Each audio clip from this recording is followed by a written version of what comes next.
সেটা আমাদের কর্মের দোষ, সেটা আমাদের ভাগ্যের দোষ। এই পৃথিবীতে তো কেউ কারো না। যতদিন এই পৃথিবীতে আছি অভিনয় করতে করতে কত মানুষের সঙ্গে দেখা হয়, কত কে বন্ধু বান্ধব হয়। বাসের সিটে যেতে যেতে বাস গাড়িতে উঠি, একটা সিট নিজে দখল করে রাখি, কিছুক্ষণ পরে ওই সিটটাকে ছেড়ে দিতে হয়। গন্তব্যে পৌঁছে গেলে ওই বাস গাড়ির ড্রাইভার কখনো রাখবে না, বলে নেমে যাও। এই পৃথিবীতে আসা সেই রূপ। কত মানুষের সঙ্গে পরিচয় হয়, কিছুক্ষণ পরে তাদের সঙ্গে পরিচয়টা বন্ধ হয়ে যায়, কোনো দিন দেখা হয় না। এমন এমন লোক আছে যার সঙ্গে পরিচয় হলে মনে হবে যে কত জনমের সম্পর্ক। কিন্তু এমন এমন দিন আসে তখন এই সেই সম্পর্ককেও ভুলে যেতে হয়। এক পলকের দেখায় কেউ আপন হয়, এক পলকে কেউ কেউ আবার পর হয়ে যায় আপনজনা। এই তো জীবন।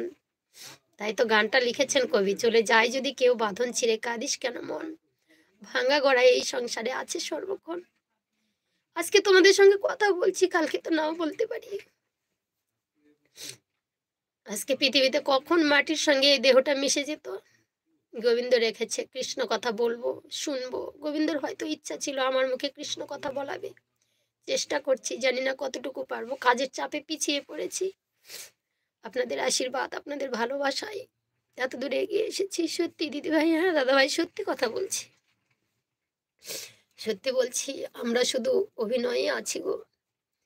এমন এমন ভালোবাসা এসে যায় এক নিমিষে, মনে হয় কত জন্মের চেনা লোক। কিছুক্ষণ পরে যখন চলে যায় মনে হয় আরেকবার যদি দেখতে পেতাম। পৃথিবীটা বন বন করে উঠছে। আজকে আপনার সঙ্গে দেখা হচ্ছে, কালকে আরেকজনের সঙ্গে দেখা হবে। আবার সেই ভুলে যাওয়া পুরনো বন্ধুর সঙ্গে আবার হঠাৎ কোনো জায়গায় দেখা হবে। তোমাকে কত চিন্তা, তুমি আমায় ভুলে গেছো। এই কথাগুলো দিয়ে শুধু আমরা একটু জিনিস দিতে পারি, সেটা হচ্ছে আবেগ। সেটা ছাড়া আমাদের কাছে কিছু থাকে না। সেটাই স্মৃতি হয়ে রয়ে যায় এই নয়ন ঝরে। যখন ঝরঝর করে হৃদয় দিয়ে ঝরে যায়, তখনই বোঝা যায় যে কে কতটা আপন ছিল, কাকে কতটা মানুষ ভালোবাসে। আমার পারিবারিক ব্যাপারে যা ঝড় গিয়েছে, আপনাকে লাইফে আমি বলে বোঝাতে পারবো না। জানি দাদা ভাই আপনারও জীবনে কষ্ট আছে, যে গানটা আপনি সব সময় বলতে বলেন, পাগল মন মন রে মন কেন এত কথা বলে। আমি বা কে, আর মনটা বা কে, আজও পারলাম না আমার মনকে চিনিতে। কাকে চিনবো দাদা ভাই বলুন। হরে কৃষ্ণ। সবাই ভালো থাকবেন দাদা ভাই। আজকে কৃষ্ণ কথাটাকে বেছে নিয়েছি। জীবনে কষ্ট, ঘাত প্রতিঘাত, আঘাত খেতে খেতে আজকে দেওয়ালের মধ্যে এই বয়সে আমি অনেক সহ্য করেছি, অনেক। এমন একটা সময় ছিল আমার ঠাকুরের সিংহাসনও ভাসিয়ে দেওয়া হয়েছিল। এসব কথা এখন বলবো না, থাক, না বলাটাই ভালো। সবাই ভালো থাকবেন দাদা ভাই। প্রত্যেকদিন যেন দেখি এইভাবে কৃষ্ণ কথা বলতে বলতে একদিন যেন প্রাণটা চলে যায়, মাটির সঙ্গে মিশে যায়। যে প্রাণটা 2 বছর আগে যাওয়ার কথা, গোবিন্দ যখন বেঁচে রেখেছে। আপনাদের সঙ্গে দেখা হওয়াটা বাকি ছিল, তাই এই বিশ্ব ব্রহ্মাণ্ডে এসেছি, সবাই সবার সঙ্গে সাক্ষাৎ করতে পারছি।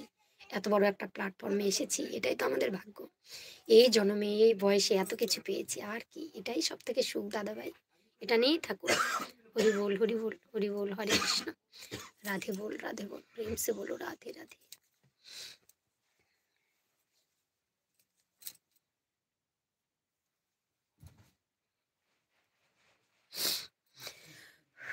হরে কৃষ্ণ। দাদা ভাই কেমন আছো দাদা ভাই? বাপন দাদা কেমন আছো দাদা ভাই? আজকে সুভাষ ভাই এলো না কেন, যে কি হয়েছে তার খোঁজ নিতে হবে। বেলা এলো না। ওদের ফেসবুকে আবার ফলো দেওয়া আছে, ওদেরকেও কথা বলা যায় মেসেঞ্জারে অবশ্য। বাংলাদেশের কি পরিস্থিতি, তারা কেন আসতে পারলো না, বেলাও এলো না।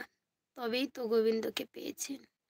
হ্যাঁ দাদা ভাই, বহু কষ্টে। গোবিন্দ তো কষ্ট না দিলে ভগবানকে পাওয়া যায় না। হরে কৃষ্ণ। জয় গুরু জয় গুরু জয় গুরু জয় গুরু দাদা ভাই, জয় গুরু। অনেক ভালোবাসা।